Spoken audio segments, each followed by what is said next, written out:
Bismillahirrahmanirrahim. Assalamu alaikum. I am Hassan Shabir and I'm teaching you software architecture design, and this is interactive session for the lecture number 12. And before we start our interactive session, let's have a recap of our previous session. And in our previous session, we were discussing about implicit asynchronous architecture style, and we have covered in this particular architecture style is this architecture style is basically based on implicit method invocations, and the communication way is asynchronous. And I explained about the asynchronous and synchronous way of communication. और जो asynchronous method of communication है, इसमें क्या है, इसमें आपकी जो time का जो हमारा पैरामीटर है वो सिंक्रोनाइज नहीं होता एसिंक्रोनस में। और इसकी मैंने दो तीन एग्जांपल्स दी थी। एक मैंने आपको गूगल क्लासरूम में जो हमारा इंटरेक्टिव सेशन होता है उसकी भी एग्जांपल दी थी, और एक है मैंने आपको रिकॉर्डेड लेक्चर की एग्जांपल दी थी फॉर एसिंक्रोनस कम्युनिकेशन। और इनके डिफरेंट यूजेज थे, डिफरेंट बेनिफिट्स थे। और ये जो कम्युनिकेशन मेथड है एसिंक्रोनस कम्युनिकेशन स्टाइल, ये मेथड इन्वोकेशन बेस पे है कि इसमें आपका एक इवेंट ट्रिगर होता है और वो मल्टीपल इवेंट्स को आगे इन्वोक कर देता है। और ये इस तरह से जैसे पब्लिशर और सब्सक्राइबर होते हैं इवेंट के, कुछ जो इवेंट को सब्सक्राइब करते हैं और कुछ जो इवेंट को पब्लिश कर रहे होते हैं। और उसके अलावा हमने ये देखा था इसमें मैसेज जो बफर्ड और नॉन बफर्ड आर्किटेक्चर स्टाइल था। तो बफर्ड में क्या हमने देखा था, बफर्ड में हमने देखा था कि जो हमारा एक बफर है उसमें बेसिकली एक कंट्रोलर इन्वॉल्व हो जाता है, सोर्स सिंक और उसके दरमियान में एक कंट्रोलर होता है। और जो कंट्रोलर है उसमें बेसिकली स्टोर हो रही होती हैं जो हमारे एड्रेसेस होते हैं, लिस्ट होती है जिसने इवेंट को सब्सक्राइब किया होता है उसकी डिक्शनरी या उसकी लिस्ट जो है वो उसमें मेंटेन हो रही होती है। और जो नॉन बफर्ड है उसकी जो लिस्ट और डिक्शनरी है जिन्होंने सब्सक्राइब किया हुआ है इवेंट को, उनकी उस ही इवेंट में स्टोर हो रही होती है।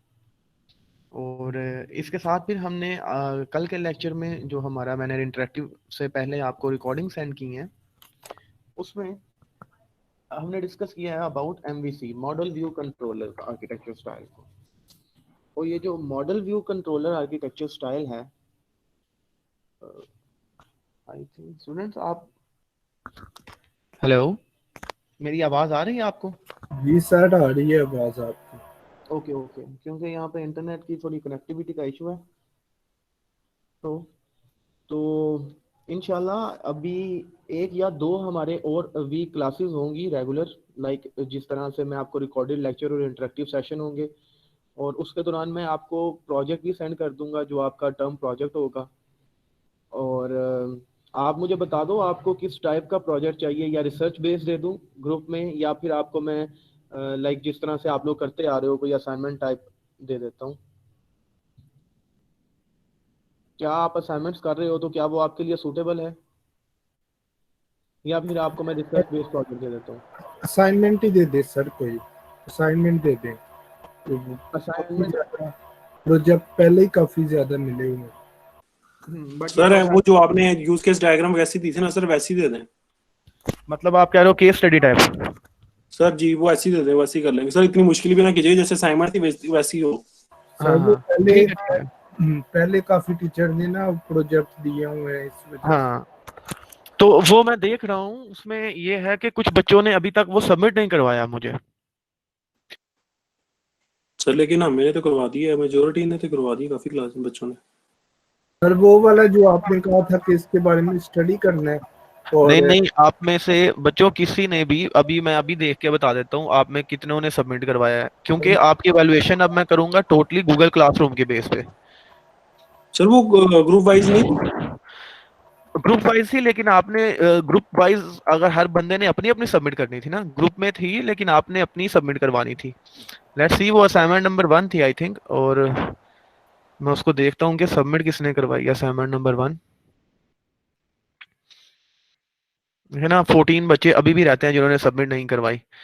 और जैसे इसकी देखते हैं, हमजा पराचा ने RAR फाइल सेंड की है सर मेरा देखिए और मोहम्मद। मोस्टली बच्चों ने किस तरह सबमिट करवाई है मैं आपको दिखाता हूँ। उसमें जो मुझे इशू आ रहा था कि आपने फाइल वो आर्किटेक्चर बना के मुझे सेंड कर दिया है, कोई उसमें लिखा नहीं है। एक सेकंड हमजा की देख लेते हैं अभी। मैंने रैंडमली 2-3 बच्चों की देखी थी। मैंने आपको कहा था मुझे वर्ड में आपने सेंड करनी है। सर मेरी भी बता रहे हैं देख के। एक सेकंड मैं देखता हूँ ये हमजा देखो ग्रुप मेंबर्स, देखो ना अब हमजा ने मुझे ये फाइल सेंड कर दिया। एक मिनट, एक लेट मी चेक। देखो, देख रहे हो, मैंने इस तरह से नहीं कही थी। मैंने ये कहा था आपने अब ये डायग्राम किस फॉर्मेट में EDDX में बनाई है, जो कि मेरे पास ओपन भी नहीं हो रहा। सर मेरी फाइल आप चेक कर लें। देख रहे हैं ना, ये इशू था जिस वजह से मैं अब इनको क्या ग्रेड करूं। मैं हमेशा कहता हूं कि मुझे वर्ड फाइल चाहिए होगी, आप लोग इस तरह से मुझे कौन सी फाइल सेंड कर रहे हो जो मेरे पास ओपन भी नहीं हो रही। अब मैं इस बंदे को हमजा को ग्रेड तो नहीं दूंगा ना। सर सर आप किस तरह की फाइल की कह रहे हैं सर, जैसे हमने मैंने हमने तो यूज आपको करना। ये कहा था कि आपने वर्ड फाइल, लेट्स सपोज शायद ये इफ्तिखार ने कोई बनाई है, इसको देख लेते हैं। आपने वर्ड फाइल बनानी थी, आर्किटेक्चर डायग्राम जिस तरह आप लोग अपना रिपोर्ट बनाते हो उस तरह बनानी है। अब इसने भी कुछ भी सबमिट नहीं करवाया, ये देखो। सर मेरी मेरी देख के एक बार बता दें एक बार, इसने जैसे भी मैंने आई थिंक, की है। एक सेकंड, इसने भी ये देखें अब। इनकी बेस पे मैं क्या ग्रेड दूं, ये देखें VDS विजुअल स्टूडियो की शायद उसने फाइल भेज दी है। मैंने ये नहीं कहा था, मैंने कहा था वर्ड फाइल में आपने मुझे अपनी सारी इमेजेस को इसको इमेज में कन्वर्ट करके मुझे सेंड करना था। अब सर मैं देख क्या के बता ग्रेड दूं इन दें। बच्चों सर को। काइंडली आप मेरी देख लें एक दफा कि ठीक है कि नहीं। ये हमजा मोहम्मद सईद, कोई एक आधा बच्चा हो ना जो मैं आपको दिखा शोएब सकूं मोहसिन। तो मैं ग्रेड सर दूंगा। मैंने ऐसे बनाई है जैसे आप कह रहे हैं, शोएब मोहसिन। शुएब मोहम्मद मुहसिन, ये लड़के ने शायद की हुई है, लेट्स सी। हाँ ये देखो, ये मैंने आपसे रिक्वायर की थी। सर यूज मैंने केस भी ऐसे बनाई डायग्राम, है, एक बार देख लें। और ये देखें ये क्लास डायग्राम उसने बनाई है बच्चे ने। ये इसका लेयर्ड आर्किटेक्चर उसने एक्सप्लेन किया है। ठीक है, नीचे उसकी डिस्क्रिप्शन दी हुई है। तो ये मेरी रिक्वायरमेंट थी। आप लोगों ने अब जो ये मुझे सेंड कर रहे हैं, ये आप सब बच्चों को बता देना कि ये जो इसने मिड प्रोजेक्ट के लिहाज से architecture diagram, box diagram, case diagram बनाई है, लेकिन मैं इसको एवेलुएट कैसे करूं। सर मेरी चेक करना एक दफा। क्या नाम है आपका। मोहम्मद सलमान भट्ट। सलमान। सर मैंने सलमान, डिस्क्रिप्शन ही डाली थी। मैंने इस तरह से तो नहीं मैं ग्रेड कर सकता बच्चों को, किसी को भी। ये जिसने किया हुआ, सलमान आपकी तो आई नहीं हुई है असाइनमेंट मेरे सर पास। मैंने की हुई है। नहीं है, देखो। ये असवद की देख लेते हैं। सर मेरी भी एक बार देख लें। रिजवान अली की चेक कीजिएगा। एक सेकेंड। हाँ ये असवद ने भी सही है, इस तरह की ये रिक्वायरमेंट थी। देखें बॉक्स एंड लाइन डायग्राम, ठीक है। उसके बाद यूज केस डायग्राम, ये आपके एक्टर्स हैं, उसके साथ ये एक्सटेंड और इंक्लूड का रिलेशनशिप उसने शो किया। और इसकी डिस्क्रिप्शन होगी नीचे, वो नहीं दी हुई इसने। और ये आपकी POS class diagram, point of sale उसने कोई बना दिया। और ये लेयर्ड आर्किटेक्चर। तो इस तरह से आपने करना था और मैंने इसी की बेस पे वैल्यूएशन कर देनी थी। अब मुझे आप इस तरह के झुंझल में डाल रहे हो कि मैं अब इस बंदे की जिप फाइल ओपन करूं, इस तरह तो मैं नहीं करूंगा। सर ये आपने वो ही है ना जो डायग्राम दी थी, ये तो मैंने काफी पहले सबमिट करवा दी थी। सबसे पहले असाइनमेंट थी जो। क्या नाम है आपका। मेरा B222174 मोहम्मद सलमान भट्ट। ये है ना सलमान भट्ट, आपकी आई हुई है, लेकिन आपने भी आई थिंक अटैचमेंट्स भेज दी हुई हैं। एक सेकंड, ये देखो ये वही काम किया ना, वीडियो स्टूडियो की फाइल्स भेज दी हैं। आपकी वर्ड फाइल कहाँ पे है। सर मेरी भी एक बार चेक कर लें। आपको मैं टाइम दे रहा हूँ, आप लोग विद इन 1 डे मुझे फॉर्मेट में सेंड कर दो, क्योंकि मैंने आपकी असाइनमेंट की बेस पे ग्रेडिंग करनी है। और ये मैंने यहाँ पे, मैं नहीं चाहता कि मैं किसी के ग्रेड खराब करूँ, सेशनल तो एटलीस्ट ना करूँ। क्या इनको तो सबको फॉर्मेट को वर्ड के अंदर कर दें। एग्जैक्टली रिक्वायरमेंट ही ये है कि वर्ड फाइल आपने सेंड करनी होती है। ठीक सर हो ये गया। क्लाउड कंप्यूटिंग की क्लास हो रही है। नहीं बेटा, ये उसकी सॉफ्टवेयर आर्किटेक्चर डिजाइन की है। तो सर ये क्लाउड कंप्यूटिंग में लिंक किसने सेंड कर दी है। मैंने समझा शायद सर ने मॉक क्लास रख दी है। नहीं तो, नहीं नहीं, ये सॉफ्टवेयर आर्किटेक्चर डिजाइन किया और वो आई वही थिंक ना, किसी बच्चे मैं ने खुद शेयर कर दिया होगा वहाँ पे। वही ना, मैं खुद परेशान हूँ कि ये कौन सी असाइनमेंट सर ने दे दी। नहीं नहीं, आप वो ग्रुप में बच्चों को कह दो कि जो सॉफ्टवेयर आर्किटेक्चर डिजाइन पढ़ रहे हैं क्लाउड के बच्चे, वो यहाँ पे आ जाएं, चले ग्रुप में नहीं आएंगे। Okay. So let's start lecture. मैंने आपको ये बता दिया कि मैं स्टार्ट करने लगा था ग्रेडिंग, बट मुझे फॉर्मेट में इशू आया था बच्चों के, तो इसको आप ठीक करो। सर डिस्क्रिप्शन लाजमी है इसकी डालना? अब देखें, आपने 2 से 1 पेज एटलीस्ट आप डिस्क्रिप्शन का डाल दोगे तो मुझे अंडरस्टैंडिंग हो जाएगी, जिसमें आप लिखोगे कि ये यूज केस डायग्राम है, इसमें ये एक्टर्स हैं और ये एक्सटेंड का रिलेशन है। बस 2-2 3-3 लाइन डिस्क्राइब कर दो और हर एक के अंदर आप इमेज डायग्राम डाल दो। सर मैंने वर्ड की फॉर्मेट में डाला है सब पूरा, लेकिन सर इसमें मैंने डिस्क्रिप्शन ही डाली है बस। हाँ, तो वो आपने डालनी है। ओके, तो सर सर अब इस पर जैसे लेट नहीं आएगा? सबमिट करेंगे। रिटर्न कर दो जिसको लगता है कि उसकी गलत है, मतलब जिसने इस तरह से सबमिट नहीं करवाई वो इसको ठीक करके सबमिट करवा दे, और आज आप ये सबमिट करवा दो, क्योंकि बाद में प्रोजेक्ट आ जाएगा तो आप लोगों के पास टाइम नहीं होगा। तो सर इसके मार्क्स कटेंगे जो करेगा रीसबमिट? नहीं, मैं नहीं काटूंगा, क्योंकि ये आपकी फर्स्ट असाइनमेंट थी और आपको शायद इसकी सही अंडरस्टैंडिंग नहीं हुई थी। और लेकिन उसके बाद में ये जो सी दूसरी असाइनमेंट है या तीसरी असाइनमेंट है, उसमें अगर बच्चों ने गलतियां की हैं तो फिर आपकी, let's suppose software architecture design में इसकी देखते हैं, मियां गुलाम असवद की देख लेते हैं।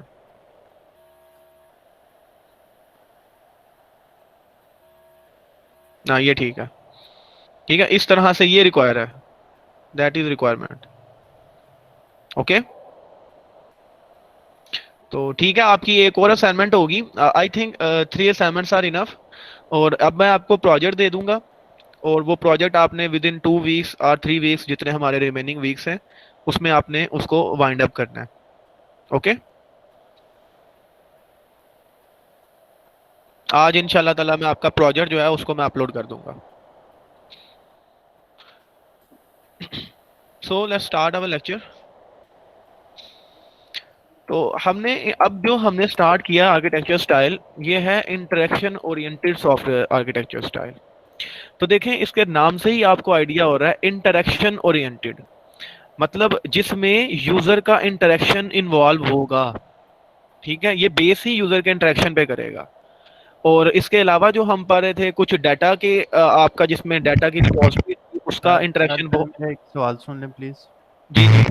सर ये आपकी भी क्लास चल रही है और एक क्लाउड कंप्यूटिंग दूसरी है, उसकी भी क्लास चल रही है, ये आज दोनों 2 बजे चल रही हैं?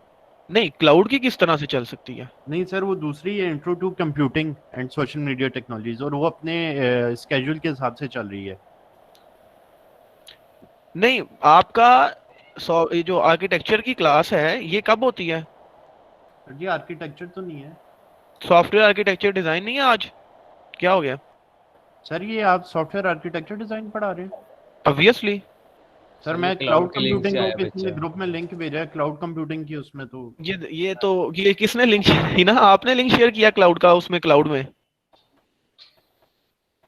सर जी ऐसे देखें कौन मिसगाइड कर रहे हैं हमें। नहीं नहीं, आपकी ये क्लाउड की नहीं है, वहाँ मैं मैसेज यस कर सर, देता वो बाय मिस्टेक हो गया, मैंने मैसेज वहाँ कर दिया कि साइड की क्लास है कि क्लाउड की नहीं है। अब हूँ। ओके, मे भी जो देखेगा वो नहीं करेगा।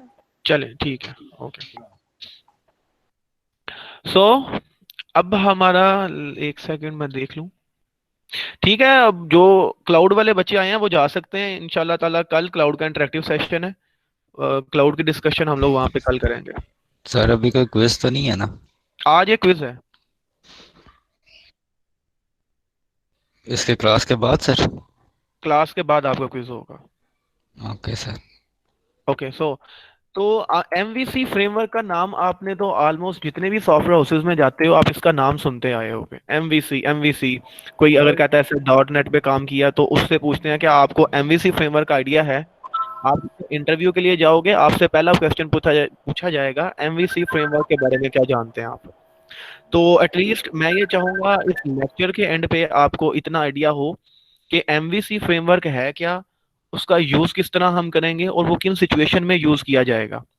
ओके, सो एमवीसी जो आपका फ्रेमवर्क है ये किस कैटेगरी में फॉल करता है? ये है इंटरेक्शन ओरिएंटेड आर्किटेक्चर्स की हायरार्की में ये फॉल करेगा। और इससे पहले हम लोग डाटा फ्लो आर्किटेक्चर स्टाइल भी देख चुके हैं, लेयर्ड आर्किटेक्चर स्टाइल देख चुके हैं, सेंटर रिपॉजिटरी देख चुके हैं, उसके बाद इम्प्लिसिट एसिंक्रोनस आर्किटेक्चर स्टाइल देख चुके हैं। और ये आर्किटेक्चर स्टाइल की, हर आर्किटेक्चर स्टाइल की कोई ना कोई ऐसी क्वालिटी है जिसकी बेस पे वो एक डिजाइन पैटर्न है और दूसरे से वो अलग है। ओके, तो जो जैसे कि सेंटर रिपोजिटरी था उसके बारे में आपको बताया है कि ये अगर हम एआई बेस एप्लीकेशन बनाना चाहेंगे उनके लिए ज़्यादा बेनिफिशियल है, कि जिसमें डिफरेंट एजेंट्स होते हैं सब वो जिन्हें हम कहते हैं कि ये हमारे नॉलेज सोर्सेज हैं, वो इंटेलिजेंट सोर्सेज होते हैं, वो क्या करते हैं, वो किसी भी प्रॉब्लम को एफिशिएंटली सॉल्व करने की एबिलिटी रखते हैं, जो कि प्रॉब्लम ब्लैक बोर्ड पे रिटर्न डाउन होती है in the form of facts. इसी तरह से जो हमने सेंटर रिपोजिटरी देखा था उसमें ये चीज़ थी कि जो हमारे कंपोनेंट्स हैं वो इंटरेक्शन करेंगे विद द डाटा स्टोर जो कि सेंट्रलाइज्ड है, और वो जो डाटा स्टोर है उसमें ही इंसर्ट डिलीट अपडेट की सारी क्यूरीज होती हैं, कंपोनेंट की आपस में इंटरेक्शन नहीं होती। इसी तरह से लेयर आर्किटेक्चर स्टाइल को देखा तो हमने ये अब तक नतीजा निकाला है कि हर आर्किटेक्चर स्टाइल का कोई ना कोई बेनिफिट है, कोई ना कोई उसके फ्लॉज हैं। और एमवीसी जो है ये इंटरेक्शन ओरिएंटेड आर्किटेक्चर स्टाइल है, इसमें यूजर के इंटरेक्शन को मेन फोकस रखा जाता है, और इसमें हमारे पास 3 इसके मेजर कंपोनेंट्स हैं। और अगर मैं कंपोनेंट की बात कर रहा हूँ तो हमने जब सॉफ्टवेयर आर्किटेक्चर डिजाइन को स्टार्ट करना, अभी इसको लर्न करना स्टार्ट किया था, तो मैंने ये आपको चीजें कही थी, आपने जब भी कोई आर्किटेक्चर स्टाइल बनाना है, अपना बनाओ या बिल्ट इन को यूज करो, आपने चंद चीजें आइडेंटिफाई करनी होती हैं। और अगर मैं किसी से पूछूं मुझे बता सकता है वो कौन सी चीजें हैं, इनफैक्ट मिड में ये क्वेश्चन आपसे पूछा था, आर्किटेक्चर के मेजर कंपोनेंट्स कौन से होते हैं किसी भी आर्किटेक्चर के, उसमें क्या चीजें आ जाती हैं, जिसमें हमारे पास थे कंपोनेंट्स, उसके कंस्ट्रेंट्स थे, और उसका आपस में जो इंटरेक्शन हमने फाइंड आउट करना होता है, यही वो चीजें थी जिनकी बेस पे हम लोग आइडेंटिफाई कोई भी आर्किटेक्चर स्टाइल बनाते थे। इनफैक्ट उसमें कम्युनिकेशन में हम पोर्ट्स भी कहते थे कि किस पोर्ट पे कोई आर्किटेक्चर का एक कंपोनेंट दूसरे कंपोनेंट से कम्युनिकेशन करेगा। और एमवीसी को अगर मैं इसकी एब्रीविएशन को बताऊं तो ये है model view controller, model view and controller. तो इसके मेजर कंपोनेंट हुए हमारे 3। तो इसमें क्या होता है जी, the interaction oriented software architecture decomposes the system into 3 major partitions. और ये 3 मेजर पार्टीशंस कौन सी हैं? एक हमारा है डाटा मॉडल जिसे हम डाटा मॉड्यूल कह रहे हैं, दूसरा है कंट्रोल मॉड्यूल, और थर्ड है प्रेजेंटेशन मॉड्यूल। और जो अगर ये नाम से ही आपको आइडिया होगा, अगर ये क्वेश्चन आता है मिड में इस तरह से इंटरेक्शन ओरिएंटेड सॉफ्टवेयर आर्किटेक्चर को एक्सप्लेन करो, तो आपने बताना है उसमें जो इसके मेजर कंपोनेंट इन्वॉल्व हैं वो लिख दो, जिसमें आपके डाटा मॉड्यूल हैं, आपके कंट्रोलर हैं और प्रेजेंटेशन मॉड्यूल, और हर मॉड्यूल को आप एक्सप्लेन कर दो। बाद में इसकी एमवीसी फ्रेमवर्क की आपने एग्जांपल दे देनी है with the help of diagrams, जो कि इसमें मैंने एक्सप्लेन भी की हुई है लेक्चर में।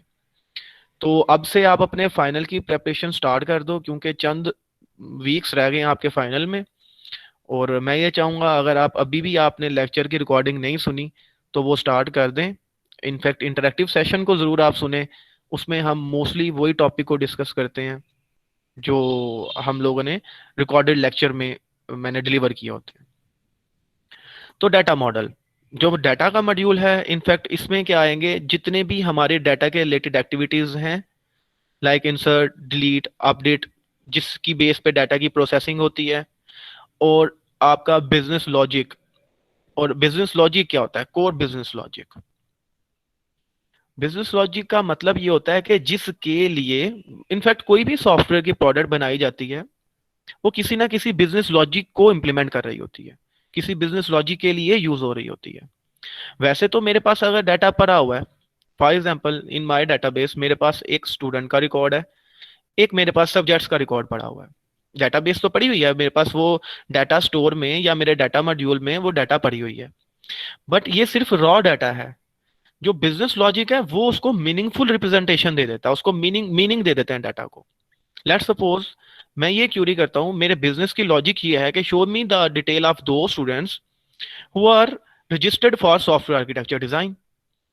ठीक है, अब ये जो मेरा क्वेश्चन है, जो मेरी क्यूरी है, इसकी बेस पे अब ये बिजनेस लॉजिक इंप्लीमेंट होगा। अब मेरे बिजनेस का लॉजिक क्या है, मेरी क्यूरी क्या है बेसिकली, कि वो जो रॉ डाटा पड़ा हुआ है डाटाबेस में, जिसमें नंबर ऑफ स्टूडेंट्स भी हैं, जिसमें नंबर ऑफ सब्जेक्ट्स भी हैं, हर स्टूडेंट मल्टीपल सब्जेक्ट्स पर है and there are different students, multiple students. तो क्या होगा, अब वो क्यूरी की बेस पे प्रोसेसिंग होगी, और प्रोसेसिंग किस बिजनेस लॉजिक को इंप्लीमेंट करेगा, जो कि लॉजिक क्या है मेरा, वो बच्चे मुझे शो कर दो जो मेरे से सॉफ्टवेयर आर्किटेक्चर डिजाइन पढ़ रहे हैं। और software architecture design almost 41 students पढ़ रहे हैं। तो वो लिस्ट जब उसको मैप करेगी, प्रोसेसिंग करेगी, तो मेरे पास उस रॉ डाटा में से जो प्री प्रोसेसिंग के बाद डाटा आएगा, ये किसी बिजनेस लॉजिक की बेस पे डाटा आया है। ओके, तो ये जो हमारा डाटा मॉड्यूल है ये काम करता है। उसके बाद कंट्रोल मॉड्यूल। कंट्रोल मॉड्यूल, इसके नाम से ही आपको आइडिया हो जाएगा, इसने कंट्रोल करना है किसको। पहले हम व्यू प्रेजेंटेशन मॉड्यूल देख लेते हैं।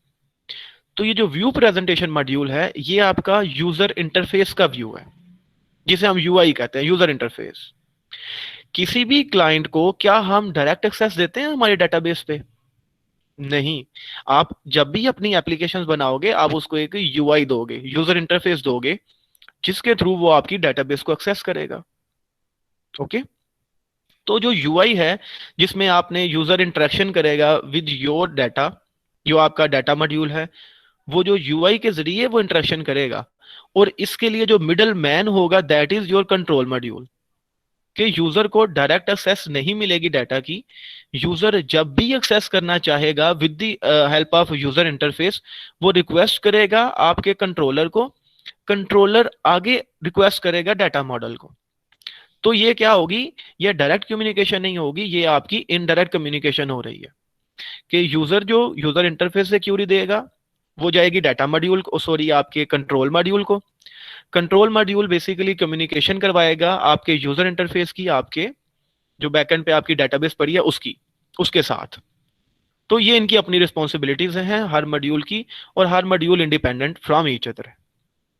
और इसके साथ साथ जो एमवीसी फ्रेमवर्क है, इसमें ये चीजें मैंने आपको अभी एक्सप्लेन कर दी हैं।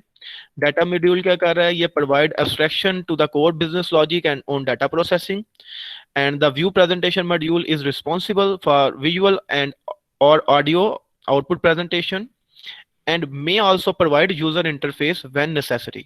Okay, so इसमें क्या आ रहा है कि जो आपका प्रेजेंटेशन मॉड्यूल है, इसमें जो भी विजुअल्स हैं, ऑडियो आपकी जो भी आउटपुट हो रही है, जो इनपुट है, या आपके यूजर के कोई फॉर्म्स हैं जिसमें आप कहते हो sign up form, registration form, जो भी चीजें रिलेटेड टू यूजर इंटरफेसेस हैं, वो सब आपकी प्रेजेंटेशन मॉड्यूल में आ रही है। And there is a control module. तो कंट्रोल मॉड्यूल क्या कहता है, ये डिटरमिन करता है आपके फ्लो ऑफ लॉजिक को या कंट्रोल फ्लो को। तो जिसमें क्या आपका कंट्रोल फ्लो है कि किस किस, जब एक आप रिक्वेस्ट सेंड कर रहे हो, जब यूजर ने फ्रॉम यूजर इंटरफेस इंसर्ट की कमांड सेंड कर दी, यूजर ने फॉर एग्जांपल, अगर मैं इस तरह से कहूं कि यूजर ने एक फॉर्म फिल करना है किसी फॉर्म पे, लेट सपोज मैं यही कह रहा हूँ, ये जो है, अगर ये आपका क्विज है, तो जब आप यूजर इस पे ये इनपुट की, शॉर्ट आंसर आपने नेम लिखा, नीचे आपने ईमेल लिख दिया, और ये जो बेसिकली इंटरफेस है दैट इज माय यूआई, और जो बैकएंड पे जहां पे आपकी ये ईमेल स्टोर होगी, वो हमारा क्या होगा, ये हमारा प्रेजेंटेशन व्यू है, जहां पे हमारा स्टोर होगा डाटा, जहां पे आपकी ये ईमेल स्टोर होगी इन द बैकएंड, वो हमारा क्या होगा, डाटा मॉड्यूल। और इसके दरमियान में एक आपकी कंट्रोल मॉड्यूल है जो कम्युनिकेशन करवा रहा है, बेसिकली जिसको रिक्वेस्ट जाएगी, जब आप फॉर्म को सबमिट करते हो, सबमिट की रिक्वेस्ट डायरेक्ट आपके डाटा मॉडल में नहीं जाती। ओके, वो आपके कंट्रोल मॉड्यूल को जाएगी। कंट्रोल मॉड्यूल आगे डाटा मॉड्यूल को देगा कि ये जो आपका असेसमेंट क्विज है, ये किस टेबल से बिलोंग करता है, वो उस टेबल में स्टोर कर देगा। और अगर डाटा मॉड्यूल से कोई रिस्पॉन्स मिलता है आपको, लेट सपोज आपको रिस्पॉन्स रिसीव होता है, you have successfully submitted your quiz या योर फॉर्म, जो भी रिक्वेस्ट आती है आपको रिस्पॉन्स आता है, ये रिस्पॉन्स किस तरह से मिलता है, ये रिस्पॉन्स आपको with the help of controller मिल रहा है। तो कंट्रोलर क्या करेगा, वो सिलेक्ट करेगा डिफरेंट व्यूज को, आप, मैं, या मेरे जितने भी क्लास के अटेंडेंट हैं, इन सब को जब आप फॉर्म को सबमिट करोगे, तो ऑलमोस्ट सबको ही वो डिफरेंट व्यूज, मेरे पास ये यूआई है, जब आप अपना ये ब्राउजर ओपन करोगे तो आपके पास अलग व्यू होगा, सेम व्यू होगा बट अलग ब्राउजर में होगा। तो जो जो व्यू की सिलेक्शन करेगा कि कितने लोग हैं जो असेसमेंट क्विज दे रहे हैं लेक्चर 12 का, उन सब को वो जो रिक्वेस्ट का रिस्पॉन्स मिलेगा आपको, you have successfully submitted your quiz, वो किस किस को सेंड करना है ये डिसीजन कौन लेगा, ये आपका कंट्रोल मॉड्यूल लेगा। ठीक है, कि कितने, अब सिर्फ हम लोग तो क्विज सॉल्व नहीं कर रहे, इनफैक्ट यूनिवर्सिटी के ऑलमोस्ट जितने भी सेक्शन हैं हर सेक्शन क्विज ले रहे होंगे। इनफैक्ट सेम टाइम पे अगर मैं ओवरऑल गूगल की बात करूं तो कितने लोग हैं जो गूगल पे फॉर्म सबमिट कर रहे हैं और उनको रिस्पॉन्स मिल रहा है। तो क्या हमें हर एक का रिस्पॉन्स मिल रहा है? ये नहीं है। कंट्रोलर जो हमारा कंट्रोलर है, जो हमारी मेरी और आपकी कम्युनिकेशन करवा रहा है, वो कंट्रोलर बेसिकली इस काम को करेगा कि उन्हीं यूजर इंटरफेसेस को रिस्पोंड करेगा जो उसके अंदर है, जो उसको पता है कि इनको मैंने रिस्पोंड करना है। वो लिस्ट ऑफ इंटरफेसेस उसमें मेंटेन होते हैं। तो इसमें ये चीज बता रहा था कि जो कंट्रोल इन्वॉल्विंग व्यू सिलेक्शन, ये आपका कंट्रोल मॉड्यूल करता है। और communication between modules, different modules के दरमियान कम्युनिकेशन भी वो करवा देता है। जॉब डिस्पैचिंग, ये जो जॉब है एक रिक्वेस्ट को डिस्पैच करना, वो भी। And certain data initialization and system configuration actions, ये सब हमारे कंट्रोल मॉड्यूल करता है।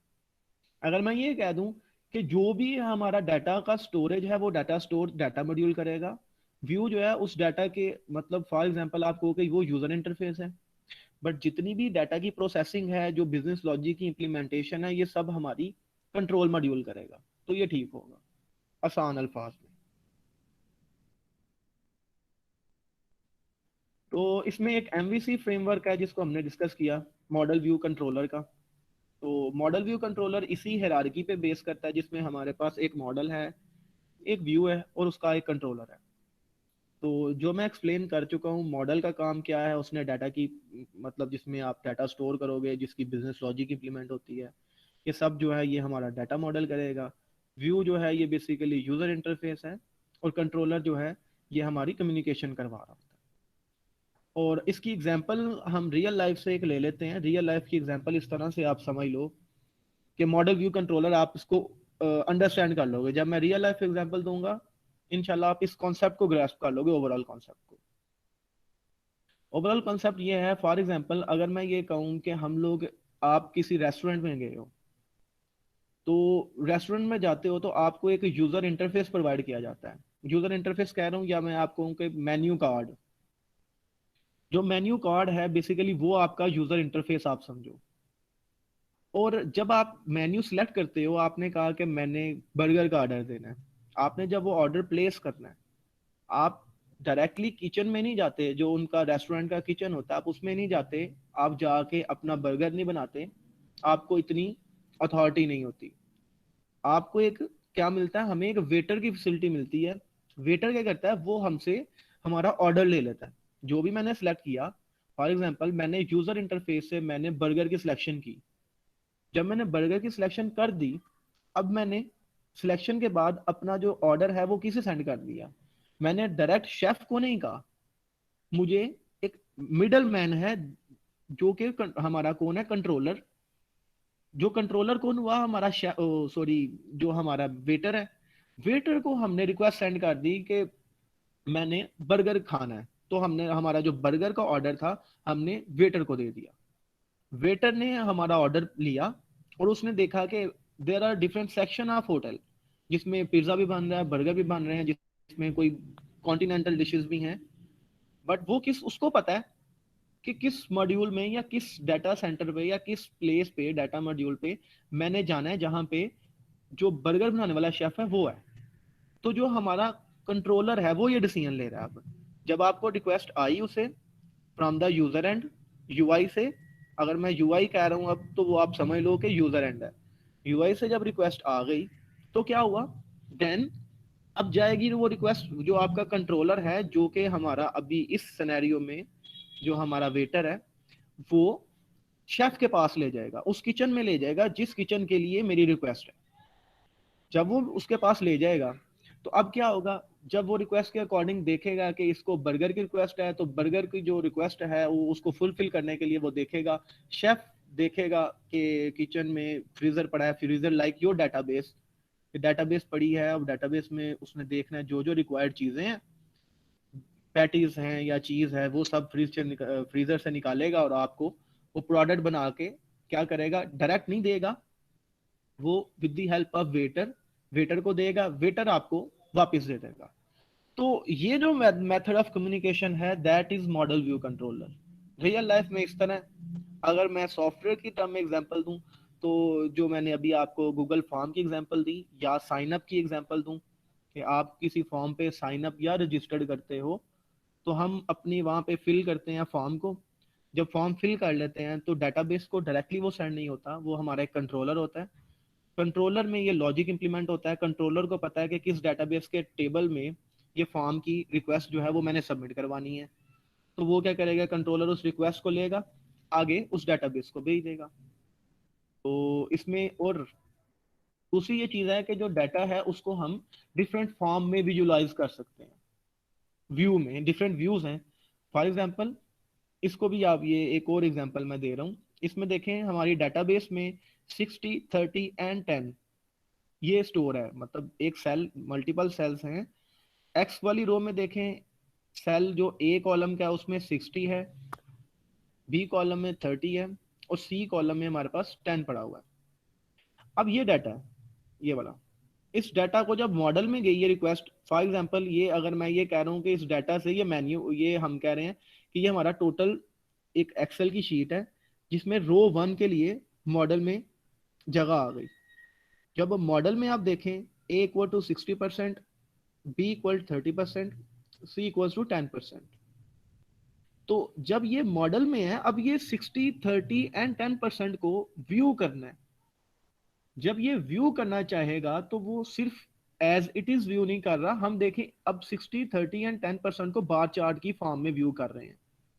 डाटा वही है, डाटा चेंज नहीं हो रहा, बट उसकी रिप्रेजेंटेशन चेंज हो गई है, उसको हम बार चार्ट में शो कर रहे हैं। डाटा देखें 60 के लिए 60 पे लाइन है, 30 के लिए आप देखेंगे वो 30 पे लाइन है और 10 के लिए 10 पे लाइन है। इसी तरह से इसी डाटा को हम, जो हमारे पास एक डाटा में स्टोर है, डाटा स्टोर में, उसको हम पाई चार्ट में भी रिप्रेजेंट कर रहे हैं। डाटा सेम है बट रिप्रेजेंटेशन डिफरेंट है। तो ये है एक डाटा को डिफरेंट फॉर्म में या एक डाटा को हम मल्टीपल व्यूज में शो कर सकते हैं। उसके बाद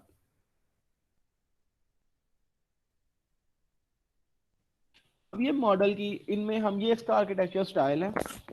इस आर्किटेक्चर स्टाइल को देखें, view, model and controller. View से जो भी यूजर के गेस्चर्स हैं, फॉर एग्जांपल यूजर ने ऑर्डर प्लेस किया या जो भी उसके गेस्चर्स है वो कंट्रोलर को जाएंगे।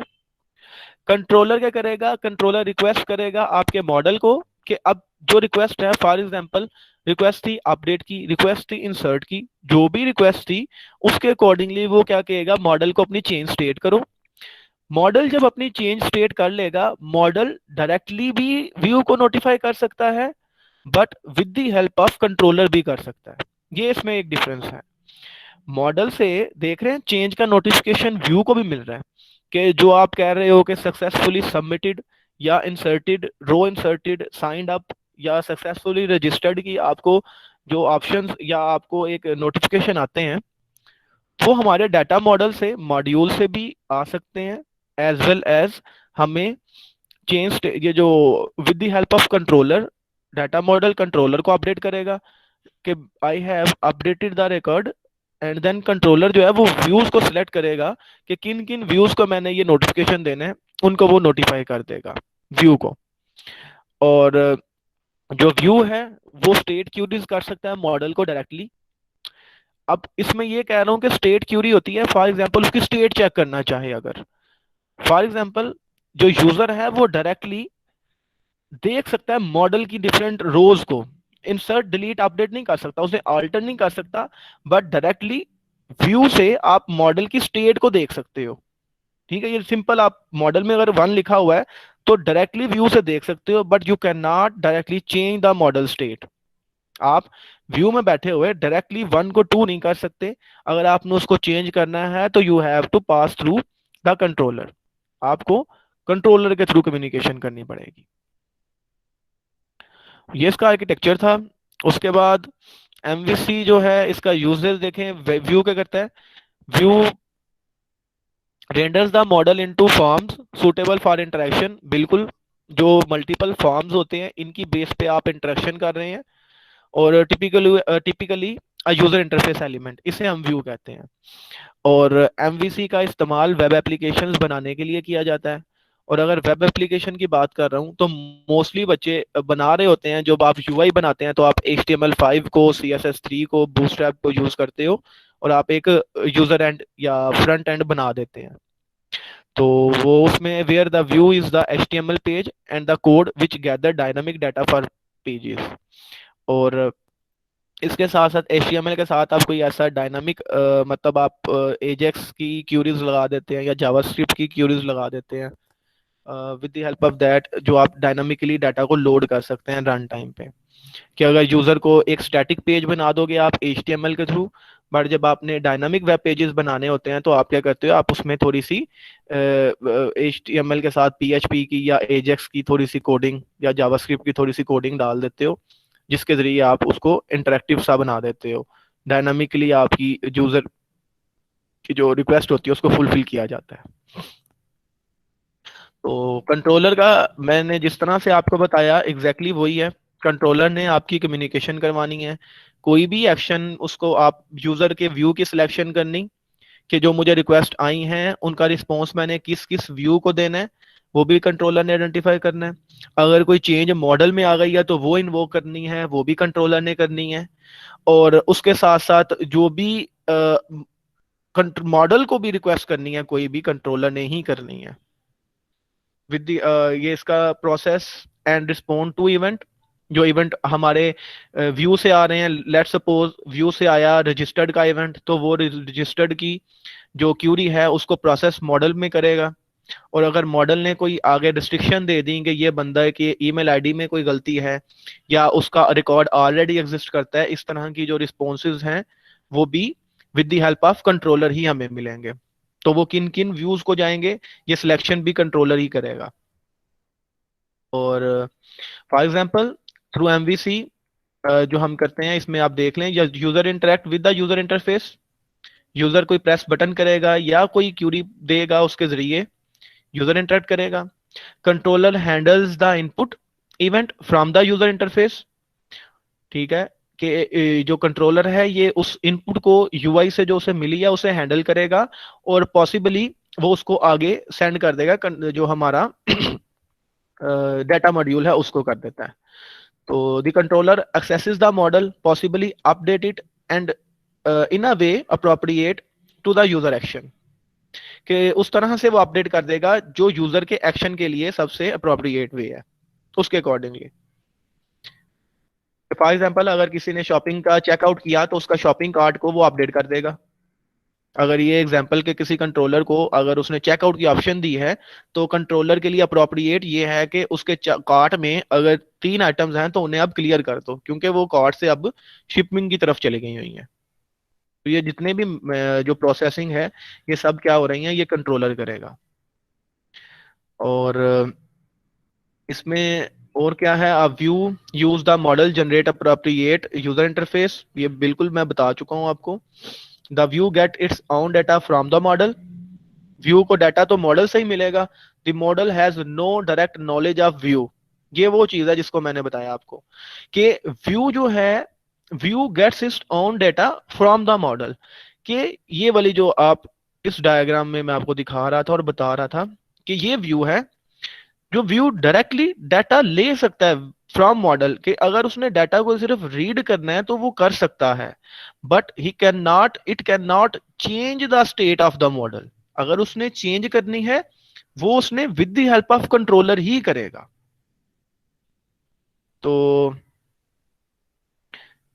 उसके साथ साथ किधर गया, user interact handle events often call back, the model has no direct knowledge of views, model को नहीं पता किस किस व्यूज हैं, कितने व्यूज हैं, वो सब इंफॉर्मेशन तो आपके कंट्रोलर के पास है। मॉडल में सिर्फ डाटा स्टोर है, उसका काम ही डाटा को स्टोर करना है, या उसमें इंसर्ट डिलीट अपडेट की कोई क्यूरीज हैं तो वो उसमें इंप्लीमेंट हुई है, और कुछ नहीं है। उसे नहीं पता कि कितने मॉडल हैं, कौन कौन से मेरे साथ सॉरी व्यूज इंटरेक्ट कर रहे हैं, उसको नहीं पता। ये सब आपके कंट्रोलर को पता होगा। और ये आप गूगल मैप की एग्जांपल देख लें, ये मैंने गूगल मैप से ली थी। इसमें क्या है कि ये जो एक हमारे पास यूआई में एक ऑप्शन है या बटन प्रेस करते हैं हम, इवेंट जनरेट करते हैं सैटेलाइट व्यू का, और एक नॉर्मल मैप है। आप ये देखें जो गूगल की डेटाबेस है उसमें डाटा तो स्टोर है, हमारी जितनी भी रोड्स हैं उनका मैप स्टोर है, बट क्या हो रहा है उसको रिप्रेजेंट किया जा रहा है into different forms. For example अगर मेरा डाटा स्टोर है जिस रोड पे मैंने जाना है, फॉर एग्जांपल मैंने डस्का से लाहौर आना है, तो जो मेरा रूट है सारा वो रूट की जितनी भी डायरेक्शंस हैं वो सब गूगल के डेटाबेस में स्टोर है। बट उसके व्यू को देखें, एक व्यू है स्ट्रीट व्यू, एक व्यू है उसका जो हम नॉर्मल व्यू लेते हैं। बस हमने क्लिक करना है, जब मैं सैटेलाइट व्यू पे क्लिक करूंगा डाटा वही रहेगा बट उसका व्यू चेंज हो जाएगा। इसी तरह से जो मैंने आपको कहा था कि डाटा सेम था, हम उसको पाई चार्ट में भी व्यू कर सकते हैं, उसी डाटा को हम in the form of bar chart भी व्यू कर सकते हैं। तो ये उसकी एक एग्जांपल है रियल लाइफ गूगल मैप की। और ASP.NET की इसमें जिस तरह MVC किस तरह से इंप्लीमेंट हुआ है, फॉर एग्जांपल URL कोई भी है जिसमें शॉपिंग Amazon.com इस तरह से URL पे जब बंदा करता है तो एक प्रोडक्ट का कंट्रोलर है जिसने कंट्रोल करनी है ओवरऑल प्रोडक्ट्स को। एक कंट्रोलर प्रोडक्ट का भी हो सकता है, कोई शिपिंग का कंट्रोलर है जो शिपिंग की डिटेल्स को देखेगा। जो प्रोडक्ट का कंट्रोलर है इसको देखें, उसके पास क्या है, उसके पास प्रोडक्ट्स भी हैं, साथ SQL में उसकी डेटाबेस है, उसके साथ दो व्यूज हैं, लिस्ट जिसमें आपकी ASPX जो एक्टिव सर्वर पेजेस की एक लिस्ट है आपका इंटरफेस बनाया, और दूसरा इंटरफेस है डिटेल्स का। कोई भी रिक्वेस्ट आएगी प्रोडक्ट को जाएगी, प्रोडक्ट जो है उसमें से सिलेक्ट करेगा, डेटाबेस से सिलेक्ट करेगा। फॉर एग्जांपल यूजर कहता है कि show me the list of the products related to the vehicle, तो व्हीकल की जितनी भी प्रोडक्ट्स होंगी जिसमें आप उसके कोई भी कह सकते हो, कोई इनकी व्हीकल में आपके पास 10-15 प्रोडक्ट्स जो हैं वो इसमें शो कर देगा, वो लिस्ट सारी रिक्वेस्ट कंट्रोलर को आएगी, कंट्रोलर प्रोडक्ट्स की मॉडल में जाएगा, उस मॉडल से डेटाबेस से जो भी रिक्वेस्ट डेटाबेस से मिलेगी, फॉर एग्जांपल उसने 10 की लिस्ट दे दी जिसमें उसने लिखा इसके स्टीयरिंग के गैजेट्स हैं या उसकी जो हेडलाइट्स हैं या इस तरह के जितने भी उसके पास प्रोडक्ट्स थे, वो क्या करेगा, जो हमारा SQL डेटाबेस है वो रिटर्न कर देगा प्रोडक्ट मॉड्यूल को, जो मॉडल से बाद में कंट्रोलर जो है वो जो उसके अप्रोप्रिएट व्यू है उसको सेंड कर देगा। और दूसरा जो मॉडल है फॉर एग्जांपल वो डिटेल्स का है तो वो डिटेल्स उसको सेंड कर रहा होगा। ओके, तो इसकी एक एग्जांपल तो ये थी। और उसके अलावा इसके बेनिफिट्स क्या हैं वो देख लेते हैं। स्टूडेंट्स कोई क्वेश्चन है तो you can ask me. Hello, is there any question या सब क्लियर है?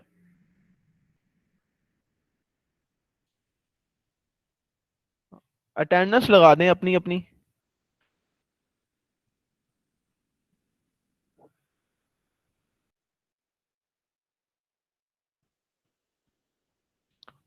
तो आपका सब क्लियर है, फिजान सब क्लियर है। पेपर का बता दें सर।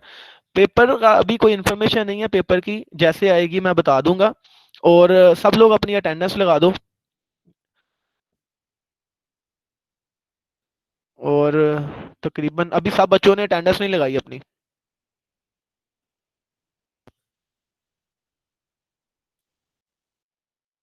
सो बस इसको लेक्चर को वाइंड अप करते हैं, इसके बाद आपसे मैं क्वेश्चंस पूछूंगा और इसके बेनिफिट्स देख लें आप। बेनिफिट में क्या है हमारे पास, आप पहला बेनिफिट तो ये है कि हमारा जो इंटरफेस है वो अलग है, डाटा जो है वो अलग है। तो इसका मतलब है कि हमारे पास ये जो होती है ना मॉड्यूलरिटी आ गई है हमारे पास, डिफरेंट मॉड्यूल्स में डाटा जो है या व्यूज अलग कर दिए, कंट्रोलर अलग कर दिया, तो मॉड्यूलर हो गया हमारा। दूसरा ये है कि आपने कोई नया इंटरफेस प्लग इन करना है तो दैट इज वेरी इजी। आप उसको नया इंटरफेस जो है उसको बना दें। अगर आपका सेम डेटाबेस है उसको आप किसी और फॉर्म में शो करना चाहते हैं तो यू कैन इजीली शो।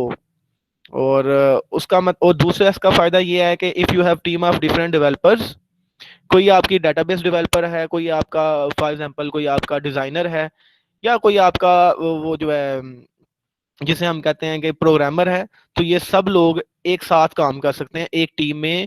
जो डेटाबेस डेवलपर है वो डेटाबेस बनाएगा, उसको ये कंसर्न नहीं कि जो प्रोग्रामर है उसने प्रोग्रामिंग किया है कि नहीं, उसने अपनी ईआर डायग्राम की बेस पे अपना जो डेटाबेस है वो बना देगा। यूजर इंटरफेस वाला जो है उसने भी ईआर डायग्राम की बेस पे या उसको जो भी पैरामीटर्स गिवन है उसके अकॉर्डिंगली वो अपना काम कर सकता है। तो that's all for as benefits. और इसके काफी ज्यादा बेनिफिट्स हैं जो मैं आपको रीडिंग के तौर पे भी शेयर कर दी हैं। लिमिटेशंस में ये देख लें कि ये क्या इसकी लिमिटेशन है। पहली लिमिटेशन तो ये है कि ये एआई बेस्ड एप्लीकेशन बनाने के लिए सूटेबल नहीं है, एजेंट ओरिएंटेड एप्लीकेशन बनाने के लिए यूजफुल नहीं है, या रोबोटिक टाइप एप्लीकेशन बनाने के लिए यूजफुल नहीं है। हमें ये उस तरह की एप्लीकेशन में बेनिफिशियल होगा जिसमें आपकी यूजर के इंटरेक्शन वेब बेस्ड एप्लीकेशन के लिए ये बहुत बेनिफिशियल है। और इसका एक नुकसान ये है कि अगर आपके देयर आर डिफरेंट व्यूज और अगर आपकी बैकएंड पे डाटा ही चेंज हो जाती है, डाटाबेस चेंज हो जाती है, तो वो आपके लिए चेंज बहुत एक्सपेंसिव हो जाती है। Then you have to change all the views. आपने अगर आपकी डेटाबेस में आईडी थी स्ट्रिंग में, या आपकी डेटाबेस में कोई नेम थे वो भी स्ट्रिंग में थे, कोई टेक्स्ट बॉक्सेस थे, बट जो नई डेटाबेस थी उसमें जो आईडी थी अब वो इंटीजर्स में है, तो आपको उसके अकॉर्डिंगली जो चेंजेस हैं वो हर व्यू में करनी पड़ेगी। So the change is very expensive in this model. So जब मैं ये बात कर रहा हूँ कि इसमें मॉडल भी है, व्यू भी है एंड कंट्रोलर भी है, तो what is difference between model, view, controller and the three tier architecture. Three tier में भी तो ये था ना कि जिसमें आपकी इंप्लीमेंटेशन होती है, एक में लॉजिक होती है, एक में डेटाबेस होती है। इसमें भी तो ये है, एक में हमारा लॉजिक है, एक में हमारे पास डेटाबेस है और एक में हमारा फ्रंट एंड है। But what is the difference? Basically इसमें जो डिफरेंस है इसमें यह है कि जो क्लाइंट है, जो हमारा यूजर इंटरफेस है, थ्री टायर में वो डायरेक्टली कम्युनिकेट नहीं कर सकता किसी भी केस में आपके डाटा मॉड्यूल के साथ। थ्री टायर की बात कर रहा हूं कि वो किसी भी केस में आपके जो हमारा डेटा मॉड्यूल है उसके साथ क्लाइंट कभी कम्युनिकेट नहीं कर सकता। उसने with the help of middle layer उसने कम्युनिकेशन करनी है।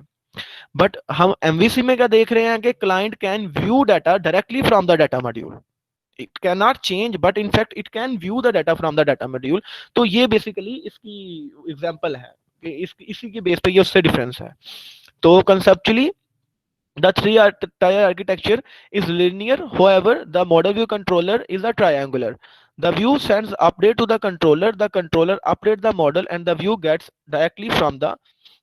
update directly from the model। कि व्यू को डायरेक्टली अपडेट मॉडल से भी मिल सकती है, लेकिन थ्री टायर में जो मॉडल है उसने आपके मिडल लेयर को बताना है, उसके बाद मिडल लेयर डायरेक्टली आपके यूजर इंटरफेस को बताती है। थ्री टायर में एमवीसी में ये थोड़ा सा डिफरेंस है जिसकी बेस पे ये दो अलग अलग आर्किटेक्चर स्टाइल है। So that's all for today's lecture, and if you have any question you can ask me, otherwise we will go through your I will go through toward your assessment purpose. जो कोई question है, वरना मैं आपसे assessment questions पूछूंगा अभी।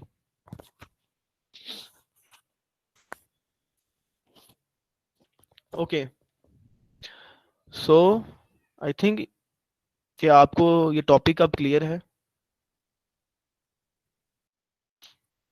अच्छा, मैं आपसे पहले क्वेश्चन पूछूं, आप लोग गूगल क्लासरूम में आ जाओ और अपना ये जो क्विज है ये अटेम्प्ट करें। सब लोग क्लासरूम में आ जाएं अपनी।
ओके, आपका टाइम स्टार्ट है। You have 10 minutes to solve your quiz.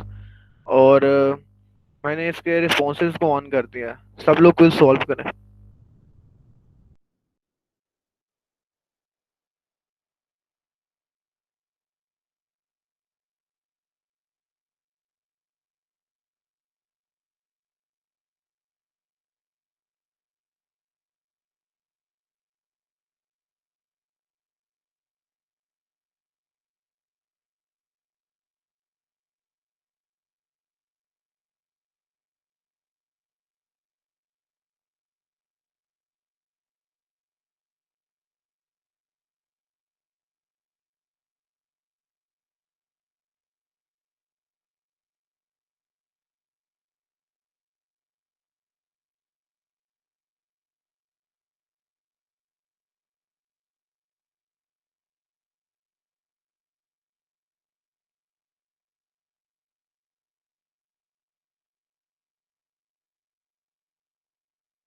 अगर आपका कोई क्वेश्चन है, आपने हैंड रेज करना है and you can ask me.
Students, you have 3 minutes.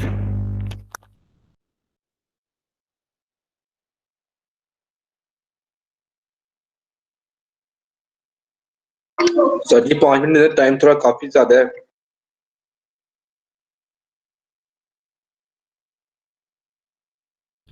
नहीं बेटा, आपका टाइम सिर्फ 3 मिनट है।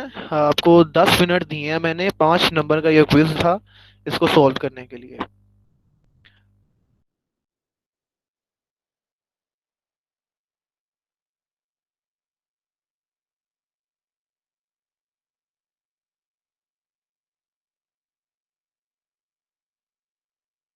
जिन्होंने सबमिट करवा लिया है वो जा सकते हैं। अगर उनका कोई क्वेश्चन है you can ask, otherwise you can leave the class.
Okay students, your time is up. I am turning of your responses. तो जल्दी से इसको फाइनलाइज और सबमिट करें।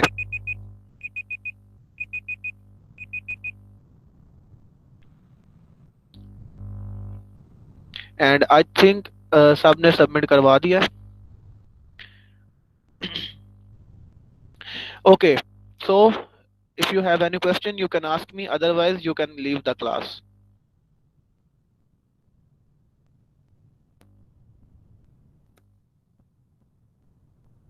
Okay students, अल्लाह हाफिज। इंशाल्लाह नेक्स्ट इंटरेक्टिव सेशन में मुलाकात होती है। अपना ख्याल रखिएगा।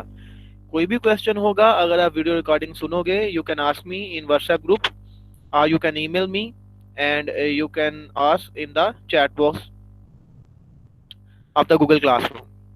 तब तक के लिए अल्लाह हाफिज, अपना ख्याल रखिएगा।